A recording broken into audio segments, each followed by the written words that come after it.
ਇਹ complete failed government ਜਿਹਦਾ ਮਾਂ-ਬਾਪ ਜਿਹੜਾ ਗਵਰਨਰ ਹੁੰਦਾ ਹੈ, ਜਿਹਦੇ ਨਾਂ ਤੇ ਸੈਸ਼ਨ ਕਾਲ ਕੀਤਾ ਜਾਂਦਾ, ਜਿਹੜਾ ਐਡਰੈਸ ਗਵਰਨਰ ਦੇ ਐਡਰੈਸ ਨੂੰ ਕਰ ਉਹੀ ਸਰਕਾਰ ਨੂੰ ਆਪਣੀ ਨੂੰ ਕਬੂਲਣ ਨੂੰ ਤਿਆਰ ਹੈ। ਪਹਿਲੇ ਤੇ ਹੈਡਮਾਸਟਰ ਪ੍ਰਿੰਸੀਪਲਸ ਵਾਲਾ 10ਵੇਂ ਨੰਬਰ ਤੇ ਹੈ। ਉਹਨਾਂ ਪੁੱਛਿਆ ਕ੍ਰਾਈਟੇਰੀਆ ਦੱਸੋ ਕਿਸ ਤਰ੍ਹਾਂ ਘੱਲੇ ਨੇ, ਅੱਜ ਦੂਜਾ ਬੈਚ ਘੱਲ ਦਿੱਤਾ ਕ੍ਰਾਈਟੇਰੀਆ ਦੱਸਣ ਨੂੰ ਤਿਆਰ। ਡੀਜੀਪੀ ਤੁਹਾਡਾ ਨਾਲ ਸੀ, ਤੁਸੀਂ ਕਿਹਾ ਕਰਿਆਨੇ ਦੀਆਂ ਦੁਕਾਨਾਂ ਤੇ ਡਰੱਗਸ ਮਿਲ ਰਹੇ ਨੇ, ਇੱਥੇ ਤੁਸੀਂ ਕਿਸ ਤਰ੍ਹਾਂ?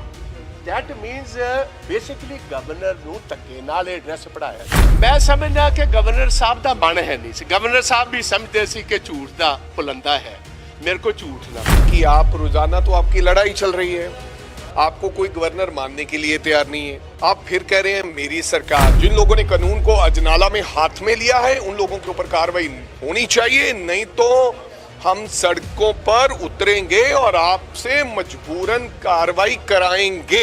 आप एजेंसीज की भी बात करते हैं और फिर हाथ पर हाथ रखकर आप ऐसे बैठ नहीं सकते, आपको कार्रवाई करनी पड़ेगी। सत श्री अकाल जी, तुसीं देख रहे हो D5 चैनल पंजाबी। अज बजट इजलास शुरू होया है इस साल का। ਤੁਹਾਨੂੰ ਦੱਸ ਦਈਏ ਕਿ ਬਜਟ ਲਿਖਿਆ ਜਾ ਰਿਹਾ ਸੀ, ਪਿਛਲੇ ਦਿਨ 'ਚ ਕਈ ਡਿਵੈਲਪਮੈਂਟਸ ਹੋਈਆਂ, ਬਹੁਤ ਸਾਰੇ ਗੱਲਾਂ ਬਾਤਾਂ ਹੋਈਆਂ ਨੇ। ਕਿਉਂਕਿ ਜੇ ਇਨਵੈਸਟ ਪੰਜਾਬ ਦੀ ਗੱਲ ਕਰੀਏ ਤੇ ਮੁੱਖ ਮੰਤਰੀ ਜਿਹੜੇ ਨੇ ਉਹ ਇਨਵੈਸਟ ਪੰਜਾਬ ਲੈ ਕੇ ਆਏ ਹੈ ਔਰ ਬਹੁਤ ਸਾਰੀਆਂ ਇਹਦੇ ਵਿੱਚ ਡਿਵੈਲਪਮੈਂਟਸ ਹੋ ਰਹੀਆਂ। ਪਰ 10 ਤਰੀਕ ਨੂੰ ਬਜਟ ਪੇਸ਼ ਕੀਤਾ ਜਾਏਗਾ। ਬੇਸ਼ੱਕ ਅੱਜ ਇਜਲਾਸ ਦਾ ਪਹਿਲਾ ਦਿਨ ਹੈਗਾ, ਸਾਰੇ ਤਕਰੀਬਨ ਜਿਹੜੇ ਐਮਐਲਏਜ਼ ਵਗੈਰਾ ਨੇ ਉਹ ਅੰਦਰ ਜਾ ਚੁੱਕੇ ਨੇ। ਬਜਟ ਸ਼ੁਰੂ ਸੈਸ਼ਨ ਹੋਣ ਵਾਲਾ ਹੈਗਾ ਫਸਟ ਦਿਨ ਦਾ, ਪਹਿਲੇ ਦਿਨ ਦਾ। ਪਰ ਉਸ ਦੇ ਨਾਲ ਹੀ ਤੁਹਾਨੂੰ ਦੱਸ ਦਈਏ ਕਿ ਉਮੀਦਾਂ ਬਹੁਤ ਨੇ, ਕਿਉਂਕਿ ਜਦੋਂ ਸੈਂਟਰ ਤੋਂ ਜਿਹੜਾ ਹੁਣ ਇੱਕ ਬਜਟ ਆਇਆ ਸੀਗਾ ਉਸ ਦੇ ਵਿੱਚ ਬਹੁਤ ਸਾਰੀਆਂ ਚੀਜ਼ਾਂ ਸੀਗੀਆਂ ਜਿਹਦੀ ਕਿ ਬਹੁਤੀ ਜ਼ਿਆਦਾ ਪ੍ਰਸ਼ੰਸਾ ਨਹੀਂ ਹੋਈ ਹੈ, ਲੋਕਾਂ ਨੇ ਉਹਨੂੰ ਪਸੰਦ ਨਹੀਂ ਕੀਤਾ। ਸਭ ਤੋਂ ਪਹਿਲੇ ਜੇ ਗੱਲ ਕਰੀਏ ਉੱਥੇ ਜੇ ਗੱਲ ਕੀਤੀ ਜਾਵੇ ਤਾਂ ਇਨਕਮ ਟੈਕਸ ਦੇ ਵਿੱਚ ਜਿਹੜੀ ਸੀ ਉਹ ਵੱਡੀ ਛੋਟ ਦਿੱਤੀ ਗਈ ਹੈ, ਉਹ ਵਧਾ ਦਿੱਤਾ ਗਿਆ ਸੀ, 7 ਲੱਖ ਤੱਕ ਵਧਾ ਦਿੱਤਾ ਗਿਆ ਸੀ। ਪਰ ਇੱਥੇ ਜੇ ਦੇਖੀਏ ਪੰਜਾਬ ਦੇ ਵਿੱਚ ਪਿਛਲੇ ਦਿਨਾਂ ਪੈਟਰੋਲ ਔਰ ਡੀਜ਼ਲ ਤੇ ਜਿਹੜਾ ਵੈਟ ਲਾਇਆ ਗਿਆ। ਕਈ ਇਸ ਤਰ੍ਹਾਂ ਦੀਆਂ ਚੀਜ਼ਾਂ ਨੇ। ਉਹਦੇ ਬਾਅਦ ਹੀ ਜੇ ਤੁਹਾਨੂੰ ਗੱਲ ਕਹੀਏ ਤਾਂ ਮਹਿਲਾਵਾਂ ਲਈ ਹਜੇ ਬਹੁਤ ਸਾਰੇ ਵਾਅਦੇ ਜਿਹੜੇ ਉਹਨਾਂ ਨੇ ਕੀਤੇ ਸੀ, ਖਾਸ ਕਰਕੇ ਵਾਅਦੇ ਨੇ। ਪਿਛਲੇ ਦਿਨੀ ਸਾਡੀ ਫਾਈਨੈਂਸ ਮਿਨਿਸਟਰ ਹਰਪਾਲ ਚੀਮਾ ਦੇ ਨਾਲ ਜਿਹੜੇ ਪੰਜਾਬ ਦੇ ਵਿੱਤ ਮੰਤਰੀ ਨੇ, ਖਜ਼ਾਨਾ ਮੰਤਰੀ ਨੇ, ਉਹਨਾਂ ਨਾਲ ਗੱਲਬਾਤ ਹੋਈ ਸੀ ਤੇ ਉਹਨਾਂ ਨੇ ਸਾਫ਼ ਤੌਰ ਤੇ ਕਿਹਾ ਕਿ ਅਸੀਂ ਪੂਰੇ ਤਰੀਕੇ ਦੇ ਨਾਲ ਬਹੁਤ ਬਖੂਬੀ ਤੇ ਬਹੁਤ ਹੀ ਬਰੀਕ ਬਿੰਨੀ ਦੇ ਨਾਲ ਜਿਹੜਾ ਹੈ ਉਹ ਬਜਟ ਬਣਾ ਰਹੇ ਹੈਗੇ ਆ। ਔਰ ਸਾਡੀ ਕੋਸ਼ਿਸ਼ ਰਹੇਗੀ ਕਿ ਬਜਟ ਬਹੁਤ ਸਾਰੀਆਂ ਚੀਜ਼ਾਂ ਜਿਹੜੀਆਂ ਉਹ ਦਿੱਤੀਆਂ ਜਾਣ, ਕਿਉਂਕਿ ਪਿਛਲੀਆਂ ਸਰਕਾਰਾਂ ਨੇ ਜਿਹੜੇ ਬਹੁਤ ਸਾਰੇ ਕੰਮ ਨਹੀਂ ਵੀ ਕੀਤੇ ਜਾਂ ਬਜਟ ਦੇ ਵਿੱਚ ਉਹ ਢੀਲਾ ਮਠਾਰੀਆਂ ਬਜਾਏ ਕਿ ਉਹਨੂੰ ਠੀਕ ਦਰੁਸਤ ਕਰਨ ਦੇ, ਉਸ ਤੇ ਹੋਰ ਜ਼ਿਆਦਾ ਜਿਹੜਾ ਹੈ ਉਹਨੂੰ ਖਰਾਬ ਹੀ ਕੀਤਾ। ਪਰ ਉਸ ਦੇ ਨਾਲ ਨਾਲ ਇਹ ਵੀ ਗੱਲ ਜ਼ਰੂਰ ਹੈ ਕਿ ਪਿਛਲਾ ਜਿਹੜਾ ਕਰਜ਼ਾ ਹੈਗਾ ਉਹ ਵੀ ਜਿਉਂ ਦਾ ਤਿਉਂ ਜਿਹੜਾ ਉਹ ਬਣਿਆ ਹੋਇਆ ਹੈ ਤੇ ਉਸ ਕਰਜ਼ੇ ਨੂੰ ਲੈ ਕੇ ਵੀ ਕਿਸ ਤਰੀਕੇ ਦੇ ਨਾਲ ਤਕਰੀਰਾਂ ਹੋਣਗੀਆਂ। ਬਜਟ ਇਸ ਵਾਰੀ ਪਿਛਲੀ ਜਿਹੜੀ ਕਮਾਈ ਹੋਣੀ ਸੀਗੀ, ਜਿਹੜਾ ਬਜਟ ਦਾ ਜੇ ਆਪਾਂ ਖਾਕਾ ਦੇਖੀਏ ਜਾਂ ਉਹਦੀ ਫਿਰ ਜੇ ਅਸੀਂ ਘਟਾਓ ਵਧਾ ਦੇਖੀਏ ਤੇ ਉਹਦੇ ਵਿੱਚ ਕਿਸ ਤਰੀਕੇ ਦੀ ਜਮਾ ਜਾਂ ਮਨਫੀ ਹੋਇਆ ਹੋਏਗਾ ਉਹ ਵੀ ਦੇਖਣ ਵਾਲੀ ਗੱਲ ਹੈ। ਪਹਿਲੀ ਰਿਕਵਰੀ ਹੋਈ ਹੈ, ਹੋਰ ਕਿੰਨਾ ਬਜਟ ਇਸ ਵਾਰ ਦਿੱਤਾ ਜਾਏਗਾ, ਐਜੂਕੇਸ਼ਨ ਲਈ ਕਿੰਨਾ ਦਿੱਤਾ ਜਾਏਗਾ, ਹੈਲਥ ਲਈ ਕਿੰਨਾ ਦਿੱਤਾ ਜਾਏਗਾ, ਇਹ ਸਾਰੀਆਂ ਗੱਲਾਂ ਬਹੁਤ ਅਹਿਮ ਹੋਣਗੀਆਂ। ਉਸ ਦੇ ਨਾਲ ਹੀ ਜਿਹੜੀਆਂ ਆਮ ਆਦਮੀ ਪਾਰਟੀ ਜਿਹੜੀਆਂ ਸਰਕਾਰ ਬਣਾਈ ਹੈ, ਜਦੋਂ ਉਹਨਾਂ ਨੇ ਐਸੇ ਵਿਧਾਨ ਸਭਾ 'ਚ ਬੈਠ ਕੇ ਔਰ ਉਹਨਾਂ ਨੇ ਜਦੋਂ ਜਿਹੜੇ ਵਾਅਦੇ ਕੀਤੇ ਨੇ ਉਹਦੇ ਵਿੱਚੋਂ ਕੀ ਪੂਰਾ ਕਰਨ ਦੇ ਵਿੱਚ ਐਤਕੀ ਹਰਪਾਲ ਚੀਮਾ ਜਿਹੜੇ ਕਿ ਖਜ਼ਾਨਾ ਮੰਤਰੀ ਨੇ ਉਹ ਕੀ ਕਰ ਸਕਣਗੇ, ਇਹ ਇਸ ਵਾਰ ਦੇਖਣਾ ਹੋਏਗਾ। ਇਸ ਦੇ ਨਾਲ ਹੀ ਇੱਕ ਹੋਰ ਗੱਲ ਵੀ ਜ਼ਰੂਰ ਹੈ, ਕਿਉਂਕਿ ਪਿਛਲੇ ਦਿਨੀ ਆਮ ਆਦਮੀ ਪਾਰਟੀ ਦੇ ਇੱਕ ਜਿਹੜੇ ਐਮਐਲਏ ਸੀਗੇ ਉਹਨਾਂ ਨੂੰ ਵੀ ਫੜਾਏ ਹੋਏ। ਭ੍ਰਸ਼ਟਾਚਾਰ ਦੀ ਗੱਲ ਜਿਹੜੀ ਉਹ ਬਾਰ-ਬਾਰ ਅੱਗੇ ਆ ਰਹੀ ਹੈ ਤੇ ਭ੍ਰਸ਼ਟਾਚਾਰ ਨੂੰ ਲੈ ਕੇ ਕੀ ਕੋਈ ਵਿਰੋਧੀ ਤਰ੍ਹਾਂ ਸਰਕਾਰ ਨੂੰ ਘੇਰਦੀਆਂ ਨੇ ਜਾਂ ਕੋਈ ਐਸੀ ਗੱਲ ਬਣਦੀ ਹੈਗੀ ਹੈ। ਇਸ ਦੇ ਨਾਲ ਸਭ ਤੋਂ ਅਹਿਮ ਗੱਲ, ਕਿਉਂਕਿ ਇਹ ਬਜਟ ਇਜਲਾਸ ਸ਼ੁਰੂ ਹੋਣ ਤੋਂ ਪਹਿਲੇ ਮੁੱਖ ਮੰਤਰੀ ਭਗਵੰਤ ਮਾਨ ਤੇ ਗਵਰਨਰ ਬਨਵਾਰੀ ਲਾਲ ਪੁਰੋਹਿਤ ਉਹਨਾਂ ਦੇ ਵਿੱਚ ਖਿੱਚਾਤਾਨੀ ਬਣੀ ਹੋਈ ਸੀ ਤੇ ਇਹ ਮਾਮਲਾ ਜਿਹੜਾ ਸੀਗਾ ਉਹ ਸੁਪਰੀਮ ਕੋਰਟ ਤੱਕ ਚਲੇ ਗਿਆ ਸੀਗਾ ਔਰ ਸੁਪਰੀਮ ਕੋਰਟ ਤੋਂ ਇਜਾਜ਼ਤ ਲੈ ਕੇ ਅੱਜ 3 ਮਾਰਚ ਨੂੰ ਇਹ ਬਜਟ ਇਜਲਾਸ ਇਸ ਵਾਰ ਸ਼ੁਰੂ ਹੋਣ ਜਾ ਰਿਹਾ ਹੈ। ਕਹਿੰਦਾ ਮੈਂ ਸਿੱਧਾ ਹੀ ਸਰਕਾਰ ਕਹਿ ਦੇਣ ਤੋ ਇਹ ਗੱਲ ਸੋ ਇਹ ਗਵਰਨਰ ਐਡਰੈਸ ਇਹ ਕੰਪਲੀਟ ਫੇਲਡ ਗਵਰਨਮੈਂਟ ਹੈ, ਜਿਹਦਾ ਮਾਂ-ਬਾਪ ਜਿਹੜਾ ਗਵਰਨਰ ਹੁੰਦਾ ਹੈ, ਜਿਹਦੇ ਨਾਂ ਤੇ ਸੈਸ਼ਨ ਕਾਲ ਕੀਤਾ ਜਾਂਦਾ, ਜਿਹੜਾ ਐਡਰੈਸ ਗਵਰਨਰ ਦੇ ਐਡਰੈਸ ਨੂੰ ਕਰ ਉਹੀ ਸਰਕਾਰ ਨੂੰ ਆਪਣੀ ਨੂੰ ਕਬੂਲਣ ਨੂੰ ਤਿਆਰ ਨਹੀਂ।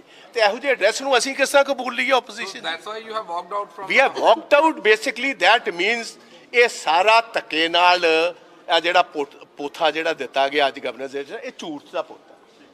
ਜਦੋਂ ਗਵਰਨਰ ਸਾਹਿਬ ਖੁਦ ਇਸ ਗੱਲ ਨੂੰ ਕਬੂਲ ਕਰਨ ਨੂੰ ਤਿਆਰ ਨਹੀਂ ਆਪਣੇ ਗਵਰਨਰ ਦੇ ਐਡਰੈਸ ਨੂੰ, that means ਹੀ ਇਹਦੇ 'ਚ ਬਹੁਤ ਸਾਰੇ ਕੰਸਰਨਸ ਨੇ। ਪਹਿਲੇ ਤੇ ਹੈਡਮਾਸਟਰ ਪ੍ਰਿੰਸੀਪਲਸ ਵਾਲਾ 10ਵੇਂ ਨੰਬਰ ਤੇ ਹੈ।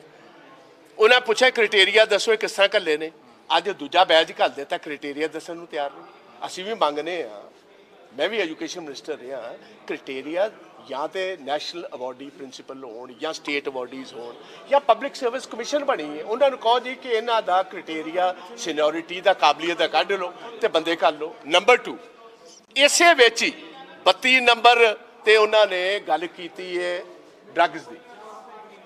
ਉੱਥੇ ਤਾਰੀਫ ਕਰ ਰਹੇ ਇੰਨੇ ਪੈਸੇ ਅਸੀਂ ਐਂਟੀ ਡਰੱਗ ਕੰਪੇਨ ਵਾਸਤੇ ਰੱਖੇ। ਅਸੀਂ ਕਿਹਾ ਜੀ ਤੁਸੀਂ ਤੇ ਖੁਦ ਬਾਰਡਰ ਏਰੀਆ 'ਚ ਗਏ ਹੋ, ਚੀਫ ਸੈਕਟਰੀ ਤੁਹਾਡਾ ਨਾਲ ਸੀ, ਡੀਜੀਪੀ ਤੁਹਾਡਾ ਨਾਲ ਸੀ, ਤੁਸੀਂ ਕਿਹਾ ਕਰਿਆਨੇ ਦੀਆਂ ਦੁਕਾਨਾਂ ਤੇ ਡਰੱਗਸ ਮਿਲ ਰਹੇ ਨੇ, ਇੱਥੇ ਤੁਸੀਂ ਕਿਸ ਤਰ੍ਹਾਂ?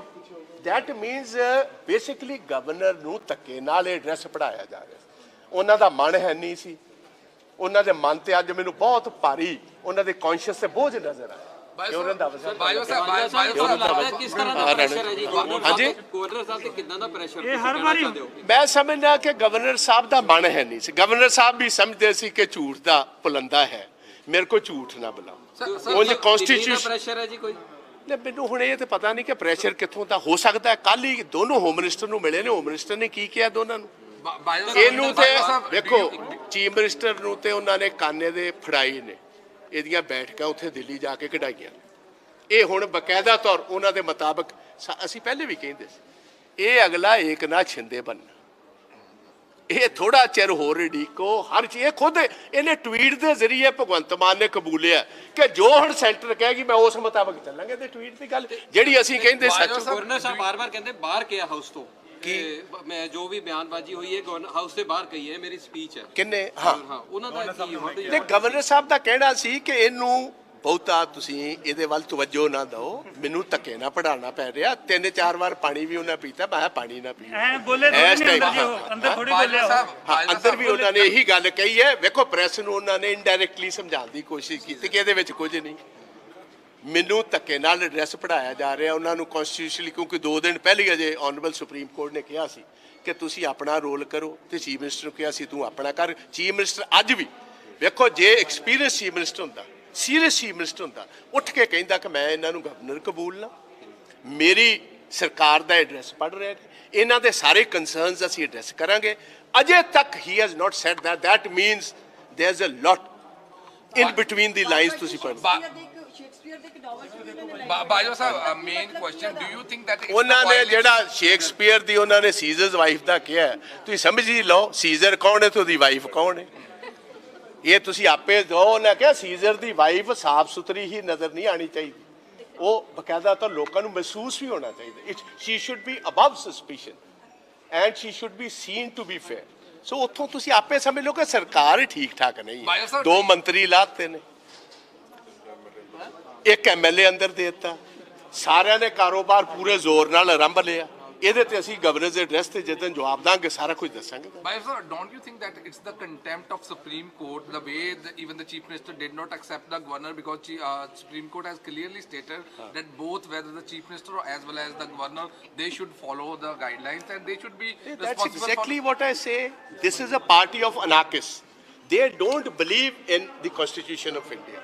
They may have a photograph of the Constituent Father, Dr. Ambedkar Sahab, but they don't believe in that.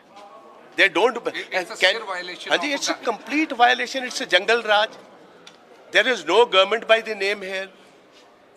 So it's a complete breakdown ਜਿਹੜਾ ਹੋਇਆ ਜੀ। ਅਸੀਂ ਸੈਂਟਰ ਇੰਟਰਵੈਂਸ਼ਨ ਨਹੀਂ ਚਾਹੁੰਦੇ ਤਾਂ ਹੀ ਅਸੀਂ ਇਹ ਗੱਲ ਨਹੀਂ ਕਹਿ ਰਹੇ ਜੀ। ਅਦਰਵਾਈਜ਼ ਇਹਨਾਂ ਦੇ ਕੋਈ ਤੁਸੀਂ ਵੇਖੋ ਆਪ ਹੀ ਉੱਥੇ ਜਾ ਕੇ ਹੁਣ ਹਰ ਚੀਜ਼ ਕਬੂਲ ਕੇ ਆਪ ਟਵੀਟ ਦੇ ਵਿੱਚ ਮੰਨ ਲਿਆ। And on CRPF ਮੰਗ ਲਈ। on Amritpal sir, how do you see the government hasn't taken an initiative? ਦੇਖੋ ਮੇਰੀ ਸੁਣ ਲਓ, ਅੱਜ ਇਸੇ ਤੇ ਰੱਖੋ ਅੰਮ੍ਰਿਤਪਾਲ ਦਾ ਪੂਰਾ ਤਾਂ ਲਾਂਗੇ ਲਾਅ ਐਂਡ ਆਰਡਰ ਤੇ ਹਰ ਚੀਜ਼ ਲੋਕਾਂ ਦੇ ਖਦਸ਼ੇ ਨੇ ਅੰਮ੍ਰਿਤਪਾਲ ਤੇ ਅਸੀਂ ਕਲੀਅਰ ਕਰਾਂਗੇ, ਪਾਰਟੀ ਦਾ ਸਟੈਂਡ ਕਲੀਅਰ ਕਰਾਂਗੇ। ਫਿਰ ਵੀ ਕੀ ਲੱਗਦਾ ਨਹੀਂ ਕਿ ਗਵਰਨਰ ਐਡਰੈਸ ਇੱਕ ਵਾਰੀ ਤਾਂ ਘੱਟੋ ਘੱਟ ਕਿਉਂਕਿ ਪ੍ਰੋਟੋਕਾਲ ਦਾ ਹਿੱਸਾ ਹੁੰਦਾ ਹੈ, ਫਸਟ ਡੇ ਹੈਗਾ, ਸੁਣਨਾ ਚਾਹੀਦਾ ਸੀ ਬੈਠ ਕੇ, ਤੁਸੀਂ ਵਾਕ ਆਊਟ ਕਰ। ਅਸੀਂ ਸੁਣੇ ਆ ਜੀ, ਸੁਣੀਏ ਤੇ ਤਾਂ ਜੇ ਗਵਰਨਰ ਸਾਹਿਬ ਤੇ ਆਪ ਇਸ਼ਾਰਾ ਕਰ ਰਹੇ ਸੀ ਕਿ ਇਹਨੂੰ ਬਹੁਤਾ ਸੀਰੀਅਸਲੀ ਲਓ ਨਾ। 3-4 ਵਾਰ ਪਾਣੀ ਪੀਂਦੇ ਉਹਨੇ ਇਸ਼ਾਰਾ ਕੀਤਾ ਕਿ ਉੱਠੋ ਤੇ ਜਾਓ। ਆਓ ਜੀ, ਆਓ ਚਲੋ।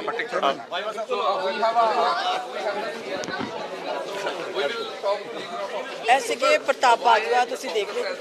ਰੰਧਾਵਾ ਸਾਹਿਬ ਤੁਸੀਂ ਬਾਹਰ ਆ ਗਏ, ਕੀ ਗੱਲ? ਜਦੋਂ ਵੇਖੋ ਗੱਲ ਸੁਣ, ਜੋ ਗਵਰਨਰ ਸਾਹਿਬ ਨੇ ਉੱਥੇ ਕਿਹਾ ਸੀ ਕਿ ਤੁਹਾਨੂੰ ਗਵਰਨਰ ਹੀ ਨਹੀਂ ਮੰਨਦੇ, ਪਹਿਲਾਂ ਇਹਨਾਂ ਨੂੰ ਪੁੱਛ ਤੇ ਲਓ ਕਿ ਤੁਹਾਨੂੰ ਗਵਰਨਰ ਕਨਸਟੀਟਿਊਸ਼ਨਲੀ ਮੰਨਦੇ ਨੇ। ਉਹਨੇ ਕਿਹਾ ਸੀ ਕਿ ਇਹ ਸਿਲੈਕਟਡ ਗਵਰਨਰ ਆ। ਗਵਰਨਰ ਜਿਹੜਾ ਹੁੰਦਾ ਕਨਸਟੀਟਿਊਸ਼ਨਲ ਹੈੱਡ ਹੁੰਦਾ, ਸਟੇਟ ਦਾ ਹੈੱਡ ਹੁੰਦਾ। ਤੇ ਜਦੋਂ ਉਹਨਾਂ ਨੇ ਕੀਤਾ ਤੇ ਉੱਥੇ ਜੋ ਉਹਨਾਂ ਨੇ ਕਹਿ ਦਿੱਤਾ ਕਿ ਮੈਂ ਗਵਰਨਮੈਂਟ ਕਹਾਂਗਾ, ਮਾਈ ਗਵਰਨਮੈਂਟ ਨਹੀਂ ਕਹਿੰਦਾ, ਤੇ ਇਹਦੇ ਤੋਂ ਬਾਅਦ ਸਾਡਾ ਬੈਠਣ ਦਾ ਕੋਈ ਮਤਲਬ ਹੀ ਨਹੀਂ ਸੀ। ਤੇ ਬਾਜਵਾ ਸਾਹਿਬ ਫਿਰ ਵੀ ਜੇ ਪ੍ਰੋਟੋਕਾਲ ਦਾ ਹਿੱਸਾ ਹੁੰਦਾ ਗਵਰਨਰ ਦਾ ਬਜਟ ਸੈਸ਼ਨ ਹੈਗਾ, ਤੁਸੀਂ ਮਤਲਬ ਆਪੋਜੀਸ਼ਨ ਬਾਰ-ਬਾਰ ਇੱਕ ਮਿੰਟ ਸਰ ਇੱਕ ਵਾਰੀ 1 ਮਿੰਟ ਸਰ, ਉੱਥੇ ਬਾਰ-ਬਾਰ ਕਹਿੰਦੇ ਰਹੇ ਹੈ ਕਿ ਤੁਹਾਡੇ ਵਾਰੀ ਵੀ ਇਹ ਹੁੰਦਾ ਰਿਹਾ ਹੁਣ ਵੀ ਕਿ ਆਪੋਜੀਸ਼ਨ ਵਾਲੀਆਂ ਖਾਲੀ ਨਾ ਹੋਣ ਤਾਂ ਕਿ ਗੱਲਬਾਤ ਤੁਰੇ ਜੀ, ਗੱਲਬਾਤ ਨਹੀਂ ਤੁਰਦੀ। ਪ੍ਰੋਟੋਕਾਲ ਨੂੰ ਤੁਸੀਂ ਜੇ ਸਮਝਦੇ ਹੋ ਕਿ ਇੱਕ ਪਾਸੇ ਗਵਰਨਰ ਦੀ ਇਨਸਲਟ ਕਰ ਕਿ ਅਸੀਂ ਗਵਰਨਰ ਨੂੰ ਜਵਾਬ ਦੇ ਨਹੀਂ, ਅਸੀਂ 3 ਕਰੋੜ ਲੋਕਾਂ ਨੂੰ ਜਵਾਬ ਦੇ ਹਾਂ, ਤੇ ਅੱਜ ਇੱਥੇ ਇਸ ਗਵਰਨਰ ਕੋਲੋਂ ਐਡਰੈਸ ਪੇਸ਼ ਇਹਨਾਂ ਨੂੰ ਨਹੀਂ ਸੀ ਕਰਵਾਉਣਾ ਚਾਹੀਦਾ। ਫਿਰ ਵੀ ਵਾਕਆਊਟ ਕਰਨਾ ਹੱਲ ਹੈ ਆਪੋਜੀਸ਼ਨ ਦਾ, ਕਿਉਂਕਿ ਨਾ ਕਰਦੇ ਉੱਥੇ ਬੈਠੋ ਗੱਲ ਕਰੋ। ਐਡਰੈਸ ਆ ਗਿਆ, ਪੜ੍ਹ ਲਾਂਗੇ ਤੇ ਦਵਾਂਗੇ 6 ਤਰੀਕ ਨੂੰ ਜਵਾਬ ਦਵਾਂਗੇ। ਅਗਲੇ ਦਿਨਾਂ 'ਚ ਕੀ ਸਟ੍ਰੈਟਜੀ ਰਹੇਗੀ ਤੁਹਾਡੀ? ਕੋਲੇ ਦਾ ਜਵਾਬ ਦਵਾਂਗੇ ਜਿਹੜੇ ਪੁਆਇੰਟ। ਐਸੇ ਕਿ ਸਾਡੇ ਨਾਲ ਰੰਧਾਵਾ, ਸਾਡੇ ਨਾਲ ਸੁਖਜਿੰਦਰ ਰੰਧਾਵਾ ਸੀਗੇ ਔਰ ਸੁਖਜਿੰਦਰ ਰੰਧਾਵਾ ਨੇ ਬੜੇ ਹੀ ਤਫਸੀਲ ਦੇ ਨਾਲ ਜਿਹੜੀ ਹੈ ਗੱਲਬਾਤ ਕੀਤੀ। ਉਹਨਾਂ ਨੇ ਕਿਹਾ ਕਿ ਗਵਰਨਰ ਐਡਰੈਸ ਜਿਹੜਾ ਹੈਗਾ ਉਸ ਨੂੰ ਜਦ ਆਪ ਹੀ ਉਹ ਮੰਨਦੇ ਹੀ ਨਹੀਂ ਹੈਗੇ, ਉਹਨਾਂ ਨੂੰ ਗਵਰਨਰ ਗਵਰਨਮੈਂਟ ਮੰਨ ਨਹੀਂ ਰਹੀ ਔਰ ਮਾਈ ਗਵਰਨਮੈਂਟ ਕਹਿਣ ਦਾ ਜਾਂ ਗਵਰਨਮੈਂਟ ਕਹਿਣ ਦਾ ਕੀ ਫਾਇਦਾ, ਕਿਉਂਕਿ ਉਹਨੂੰ ਸਿੰਸੀਅਰਲੀ ਜਵਾਬ ਨਹੀਂ ਦਿੰਦੇ। ਐਸੇ ਗੱਲ ਤੇ ਜੇ ਗੱਲ ਕਰੀਏ ਤਾਂ ਕਾਂਗਰਸ ਪਾਰਟੀ ਜਿਹੜੀ ਹੈ ਉਹ ਨਿਕਲ ਕੇ ਉੱਠ ਕੇ ਆ ਗਈ ਹੈ। ਉਹਨਾਂ ਨੇ ਕਿਹਾ ਕਿ ਤੁਸੀਂ ਮਾਈ ਗਵਰਨਮੈਂਟ ਸਰਕਾਰ, ਮੇਰੀ ਸਰਕਾਰ ਦੀ ਜਿਹੜੀ ਗੱਲ ਕਰ ਰਹੇ ਹੋ, ਜਦਕਿ ਸਰਕਾਰ ਤੁਹਾਨੂੰ ਕਿਤੇ ਵੀ ਜਵਾਬ ਨਹੀਂ ਦੇ ਰਹੀ ਹੈ। ਬਾਰ-ਬਾਰ ਜਿਹੜਾ ਮੁੱਖ ਮੰਤਰੀ ਔਰ ਜਿਵੇਂ ਪਹਿਲੇ ਵੀ ਗੱਲਾਂ ਹੋਈਆਂ ਨੇ ਪਿਛਲੇ ਦਿਨਾਂ 'ਚ, ਮੁੱਖ ਮੰਤਰੀ ਤੇ ਗਵਰਨਰ ਦੇ ਵਿੱਚ ਇੱਕ ਜਿਹੜੀ ਟੱਗ ਆਫ ਵਾਰ ਜਿਹੜੀ ਹੈ ਉਹ ਲੱਗੀ ਰਹੀ ਹੈ।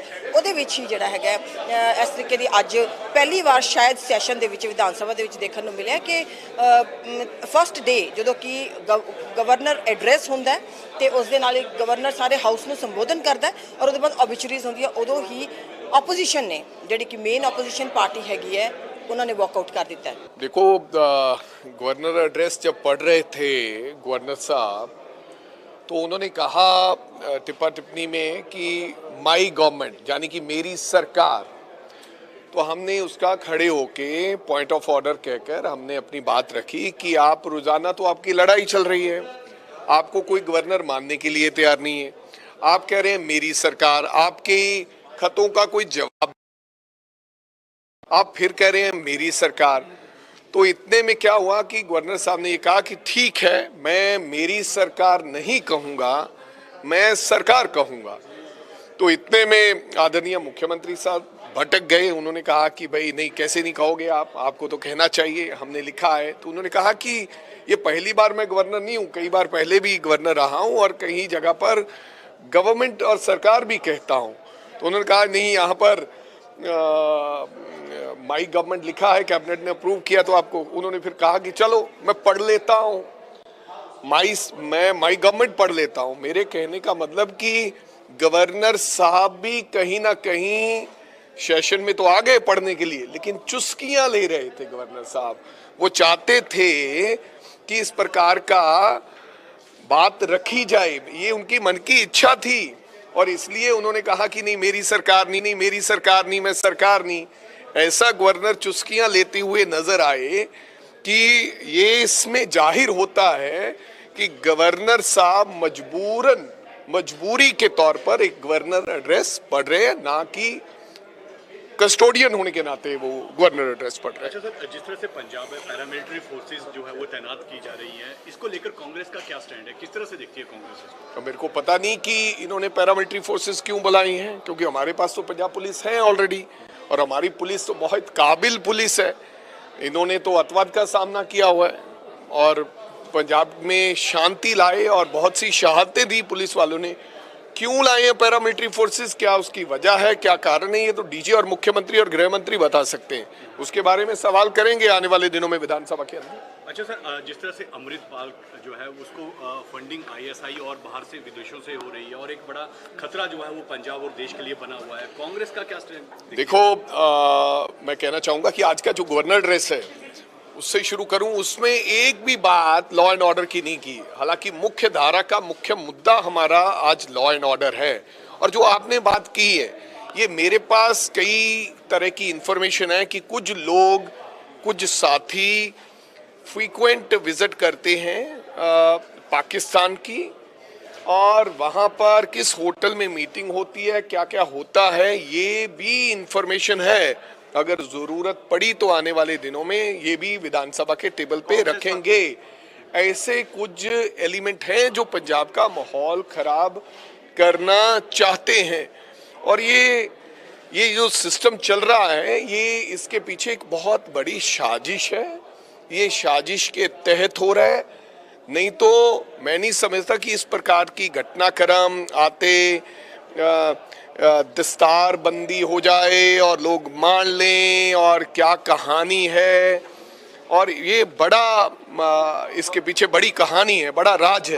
वो समय आएगा तो आपको बताएं। आप मानते हैं कि आईएसआई और डिस्टर्ब करना चाहता है पंजाब का जो पीस है, लॉ एंड ऑर्डर है? देखिए, आईएसआई तो आज का नहीं, उसने तो हमेशा उसकी प्रायोरिटी रही है कि किसी तरीके से हम पंजाब की पीस को डिस्टर्ब करें। वो तो निरंतर प्रयास करता रहता है, लेकिन उनका प्रयास तो हो ही रहा है। लेकिन हमारे लोग भी जो सत्ता सरकारों में है, मेरे को लगता है कि वो भी कहीं ना कहीं आंखें बंद करके बैठे हुए हैं। और क्यों इन मामलों को तोल दी जा रही है, क्यों इन मामलों के ऊपर कड़ी सख्त कार्रवाई नहीं की जा रही अभी तक, क्या कारण है, ये अभी जनता को समझ नहीं आ रही। सरकारें हैं, दोनों सरकारों की जिम्मेदारी बनती है, केंद्र सरकार है, पंजाब सरकार है, किसी प्रकार की ऐसी घटनाक्रम हो रहा है तो आप क्यों नहीं कॉग्निजेंस ले रहे? आप क्यों मूक दर्शक बन के देख रहे हो? अगर आप कह रहे हो कि आईएसआई का हाथ है, आपके पास इंटेलिजेंसी है, आपके पास रॉ है, आईबी है, अगर आप मानते हैं कि आईएसआई का हाथ है, तो फिर कार्रवाई करने में दिक्कत क्या है? दिक्कत क्या है, जनता को बताएं। नहीं तो आपको भी ये समझा जा रहा है, आप लोगों को शक हो गया है, या कहीं ना कहीं दोनों सरकारों भी किसी न किसी तरीके की गेम खेल रही हैं, कोई ना कोई कहानी रची जा रही है, दोनों सरकारें भी ऐसा कर रही हैं। G20 और होला मोहल्ला को लेके कहा जा रहा है कि यार G20 तो सुरक्षा बल इसीलिए बुलाए गए हैं कि वहां पे सुरक्षा प्रदान की। विशाल जी, होला मोहल्ला पहली बार हो रहा है? बरसों से होला मोहल्ला हो रहा है, बरसों से होला मोहल्ला हो रहा है। चलो, हमें इस बात की कोई आपत्ति नहीं है अगर पैरामिलिट्री फोर्सेस मंगवा ली हैं, मेरे को इस बात की कोई आपत्ति नहीं है। लेकिन आप सीधा सीधा बताएं कि क्या करना चाहते हैं, क्या कोई आपके मन में कोई और कहानी चल रही है, क्या कारण है, वो बताएं। लेकिन मैं ये चाहता हूं कि कार्रवाई होनी चाहिए। पहले दिन से मैंने कहा है, जिन लोगों ने कानून को अजनाला में हाथ में लिया है, उन लोगों के ऊपर कार्रवाई होनी चाहिए, नहीं तो हम सड़कों पर उतरेंगे और आपसे मजबूरन कार्रवाई कराएंगे। ये मैं कहना चाहता हूं। सब बातें कह के आप आईएसआई की भी बात करते हैं, आप ड्रोन्स की भी बात करते हैं, आप एजेंसीज की भी बात करते हैं, और फिर हाथ पर हाथ रखकर आप ऐसे बैठ नहीं सकते, आपको कार्रवाई करनी पड़ेगी। ਕਾਂਗਰਸ ਪਾਰਟੀ ਨੇ ਅੱਜ ਗਵਰਨਰ ਦੇ ਚਲਦੇ ਹੋਏ ਭਾਸ਼ਣ ਦੇ ਵਿੱਚੋਂ ਹੀ ਵਾਕਆਊਟ ਕਰ ਦਿੱਤਾ, ਜਦਕਿ ਬਾਰ-ਬਾਰ ਰੋਕਿਆ ਗਵਰਨਰ ਨੇ, ਕਿਹਾ ਵੀ ਤੁਸੀਂ ਇੱਕ ਵਾਰੀ ਬੈਠ ਜਾਓ ਔਰ ਮੇਰਾ ਭਾਸ਼ਣ ਸੁਣੋ, ਮੇਰਾ ਸੰਬੋਧਨ ਜਿਹੜਾ ਹੈਗਾ ਉਹ ਹਾਊਸ ਨੂੰ ਹੋ ਰਿਹਾ ਅੱਜ, ਇਹਨੂੰ ਸੁਣੋ। ਪਰ ਬਾਵਜੂਦ ਉਸ ਦੇ ਜਿਹੜੇ ਸੀਗੇ ਕਾਂਗਰਸ ਪਾਰਟੀ ਨੇ ਇਸ ਦੇ ਨਾਲ ਬਿਲਕੁਲ ਵੀ ਆਪਣੀ ਮਨਜ਼ੂਰੀ ਜਾਂ ਉਹਨਾਂ ਨੇ ਇਸ ਦੇ ਨਾਲ ਐਗਰੀ ਨਹੀਂ ਕੀਤਾ, ਸਹਿਮਤ ਨਹੀਂ ਹੋਏ ਤੇ ਉਹਨਾਂ ਨੇ ਵਾਕਆਊਟ ਕਰ ਦਿੱਤਾ। ਨਿਡਰ ਹਾਂ, ਨਿਰਪੱਖ ਰਹਾਂਗੇ, ਆਜ਼ਾਦ ਹਾਂ, ਸੱਚ ਕਹਾਂਗੇ। ਗੱਲ ਕਰਾਂਗੇ ਸਿਆਸੀ ਹਵਾ ਦੀ, ਹੋਣਗੇ ਹੁਕਮਰਾਨਾਂ ਨੂੰ ਸਿੱਧੇ ਸਵਾਲ। ਸਭ ਤੋਂ ਪਹਿਲਾਂ ਪਹੁੰਚਾਵਾਂਗੇ ਤੁਹਾਡੇ ਤੱਕ ਸਿਰਫ ਸੱਚੀ ਖਬਰ। ਦੱਸਾਂਗੇ ਕੌਣ ਕਰ ਰਿਹਾ ਹੈ ਤੁਹਾਡੇ ਤੇ ਸਬਰ। ਵਿਦੇਸ਼ਾਂ 'ਚ ਬੈਠੇ ਪੰਜਾਬੀਆਂ ਦੇ ਹੱਕ ਦੀ ਕਰਾਂਗੇ ਗੱਲ। ਕੈਨੇਡਾ ਦੀ ਹਰ ਸਿਆਸੀ ਖਬਰ ਲੈ ਕੇ ਆਵਾਂਗੇ ਤੁਹਾਡੇ ਵੱਲ। ਉਭਰਾਂਗੇ ਪੰਜਾਬ ਦੀ ਆਵਾਜ਼ ਬਣ ਕੇ। ਹੋਣਗੇ ਹਰ ਪਹਿਲੂ ਤੇ ਰੋਜ਼ ਚਰਚੇ। ਖੋਲਾਂਗੇ ਅੰਦਰੂਨੀ ਰਾਜ, ਬਣਾਂਗੇ ਬੁਲੰਦ ਆਵਾਜ਼। ਖੇਡ, ਸਿੱਖਿਆ, ਸਿਹਤ, ਖੇਤੀ ਦੀ ਬਾਤ ਪਾਵਾਂਗੇ। ਹਰ ਪਿੰਡ, ਹਰ ਸ਼ਹਿਰ ਜਾਵਾਂਗੇ। ਮਨੋਰੰਜਨ ਨਾਲ ਜੁੜੇ ਕਲਾਕਾਰਾਂ ਨਾਲ ਕਰਵਾਵਾਂਗੇ ਮੁਲਾਕਾਤ। ਸੰਘਰਸ਼ਾਂ ਵਾਲੀ ਜ਼ਿੰਦਗੀ ਤੇ ਮਾਰਾਂਗੇ ਝਾਤ। ਕੀ ਨੇ ਸਾਡੇ ਕਾਨੂੰਨ, ਫਰਜ਼ ਤੇ ਅਧਿਕਾਰ? ਕੀ ਕਰਦੀ ਹੈ ਸਾਡੀ ਸਰਕਾਰ? ਕੀ ਹੈ ਤੁਹਾਡੀ ਮੁਸ਼ਕਲ ਦਾ ਹੱਲ? D5 ਚੈਨਲ ਪੰਜਾਬੀ ਦੀ ਕਚਹਿਰੀ 'ਚ ਹੋਵੇਗੀ सिर्फ लोकां दी गल। धर्म, धरोहर, सेहत और संस्कृति की होगी बात। अब D5 चैनल हिंदी भी होगा सर। D5 चैनल पंजाबी, अपनी धरती, अपने लोग। सत श्री अकाल जी, मैं हाँ कुलराज रंधावा ते तुसी देख रहे हो D5 चैनल पंजाबी, जो लॉन्च हो चुका है हुण कैनेडा विच। D5 चैनल पंजाबी हुणे सबसक्राइब करो, बेल आइकन पे क्लिक करो।